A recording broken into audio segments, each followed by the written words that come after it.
MC Explains. За би өөрөөс чи ганцхан асуулт асууна. Би асуудаг. Үйлдвэрийн туршилт тохируулга гэж юу вэ? Бидэрт маш энгийнээр тайлбарлаж өгөөч. Үйлдвэрийн туршилт тохируулга гэдэг нь болохоор үйлдвэрийнхаа одоо бүх процесс дамжлагыг зөв ажиллаж ийн гэдгийг туршихыг хэлж байгаа. Хамгийн энгийнээр болохоор. За үйлдвэр гэдэг маань болохоор үйлдвэрлэл гэдэг маань болохоор өөрөө маш олон дамжлага үе шатаас бүрддэг.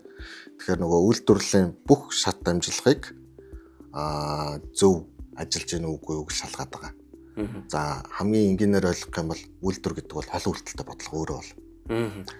Тэр маань олон үйлдэлтэй бодлого маань мэдээж бид нөгөө багтаа сурч байсан шиг үйлдэл болгоны хариу зөв гарч иж бодлогоны хариу зөв гардаг. Мэдээж яг энэтэй адилхан үйлдвэрлэл дээр дамжлага болгоны маань үр дүн зөв байж иж бүтээгдэхүүн маань зөв гарах хэвээр. За тэгээд энэтэй холбоотойгоор үйлдвэрийн дамжлагнууд маань болохоор хүрх үр дүнд байна.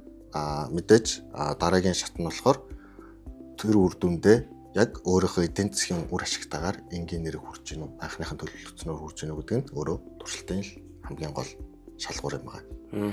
За тохируулга гэдэг маань болохоор мэдээж бүх бүтээгдэхүүн бүх орж ирж байгаа бүтээгдэхүүн адилхан биш, түүхийд маань адилхан биш. Тэрнтэй холбоотойгоор түүндээ тохируулаад бид нар яг нэг стандарт, нэг чанарын шаардлага хангасан бүтээгдэхүүн үйлдвэрлэхэд зориулсан бүх дамжлага нэг жигд болохыг тохируулга гэж хэлж байгаа. Энгийнээр бол. За тэгээд хамгийн гол асуудал болохоор үйлдвэрээ одоо бид нар бариад дуусчдаг.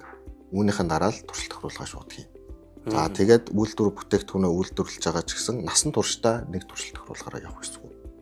Мэдээж олон жилийн өөрчлөгдөн. Олон жилийн туршид бүгд адилхан байхгүй. Нэг бүтээгдэхүүн маань одоо гардаг байлаа гэхэд нэг түүхийд маань байхгүй болчихж байна шүү дээ. Эсвэл нэг юм маань жоохон муутчих болно шүү дээ. Тэгэхээр тэр болгонд бид нар туршилт тохируулгыг сайжруулад тогтмол хийж явах хэрэгтэй. Туршилт тохируулгыг зөв хийсний үр дүнд яах вэ гэхээр үйлдвэр дотор ажиллаж байгаа ажилчид маань аюулгүй ажиллана. Эрүүл мэндтэй хор хөнөөлгүй ажиллана. Гарсан бүтээгдэхүүн маань хэрэглэгч нарт хор хөнөөлгүй, эрүүл мэнд нөлөөлгүйгээр хэрэглэх боломжтой бүтээгдэхүүн гаргах ёстой. Стандартын дагуу гэсэн. За тэгээд хамгийн энгийн жишээ бол одоо бид нар усны үйлдвэр шүү дээ. Манай компакт бол бид нар ус үйлдвэрлэж байгаа. Бид нар туршилт тохируулгыг буруу хийлээ гэж бодоход шууд нөлөө нь хэрэглэгчнэр тусах маш эрсдэлтэй. Тийм үйлдвэр учраас бид нар туршилт тохируулгыг маш сайн хийх ёстой. Ямар нэгэн байдлаар бид нар манай бохир ус цэвэрлэх хаягдл ус дахин боловсруулах үйлдвэр маань бол бид нар станцууд тусаа өгч байгаа. Мэдээж усны чанарын шаардлагыг хангахын тулд бид нар бүх туршилт тохируулга мөн одоо хийгээ явж байгаа. Төв цэвэрлэх байгууламж байдаг те. Улаанбаатар хотоос ирж байгаа бохирыг бүгдийг цэвэрлээд туулгал руу хайдаг. Одоо явж байгаа үйл ажиллагаа маань маш муу байдаг учраас бид нар нөгөө туул болоо бохирдуулаад байна гэж ярьдаг. Тэгээд үр дүн туршилт тохируулга буруу хийх эсвэл үйлдвэрлэлийнхаа одоо үйл ажиллагаа дамжлагт яг цаг үетэйгээ нийцсэн туршилт тохируулгыг хийж чадаагүйгээс болоод одоо үүсэх үр дүн ийм л үр дүн гарах боломжтой. Энэ бол сөрөг нөлөө. Хэрвээ бид нар цаг тухайд нь туршилт тохируулгаа зөв хийгээд цаг тухай бүрдэн шаардлагатай шинжилтүүдийг хийх юм бол ямар ч үйлдвэрлэл одоо 100 жил 200 жил явж байгаа том компаниуд насжилт яг адилхан байж болно гэсэн үг. Тийм л байгаа. Энэ бол насжилт бас байж болно. Тэрнээс гадна тухайн стандартыг олон зуун жил хангуулж байгаа Coca-Cola гэдэг компани ч юм уу. Тэрэн шиг эдгээр стандартаа хангаал явж байгаа. Үйлдвэрлэлийн процесс нь мөн тэрнийгээ дагаад нэмэгдээл сайжраал явдаг. Стандартаа дагаад олон улсын эрүүл мэнд байдаг юм уу? Тэрнтэй яг адилхан гэсэн үг.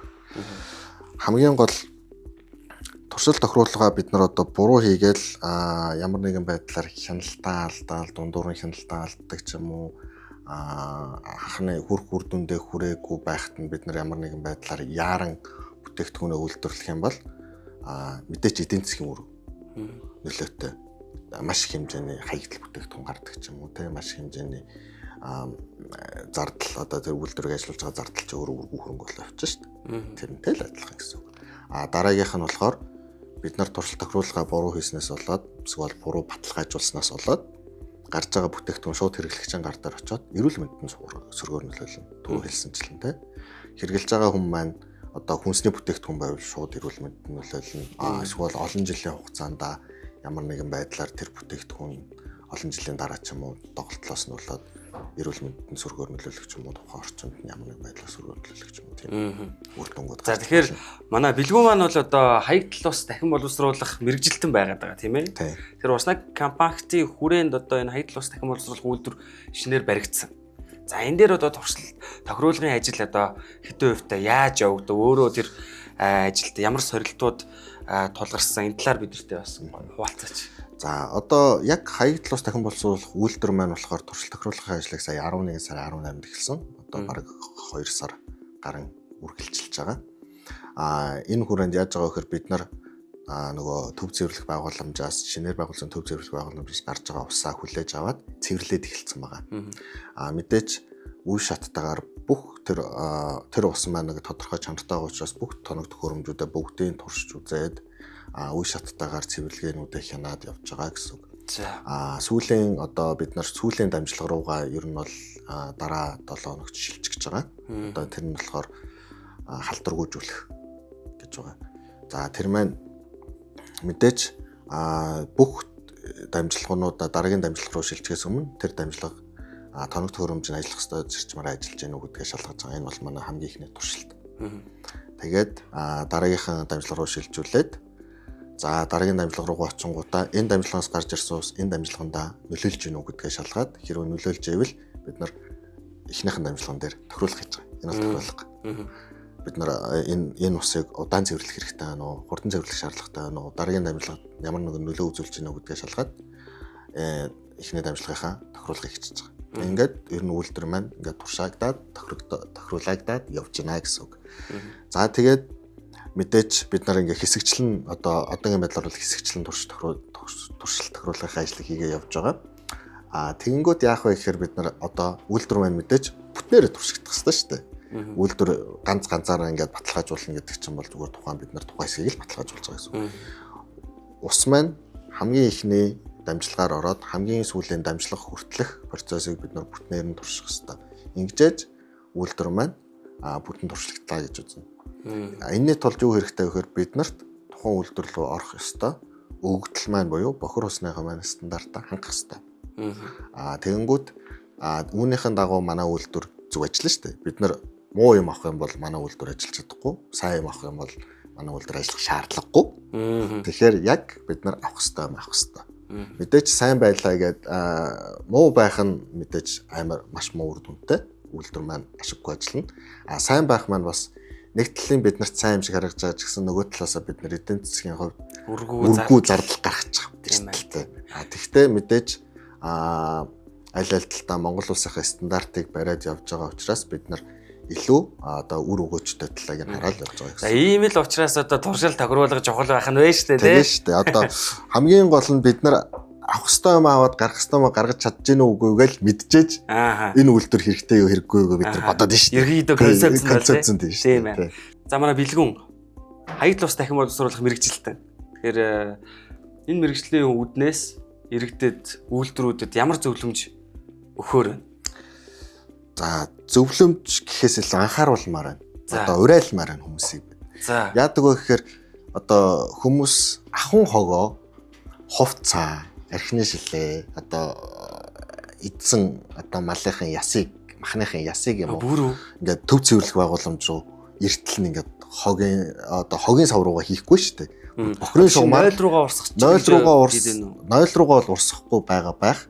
Тэгвэл ингээд хог орж ирээд байна гэсэн үг.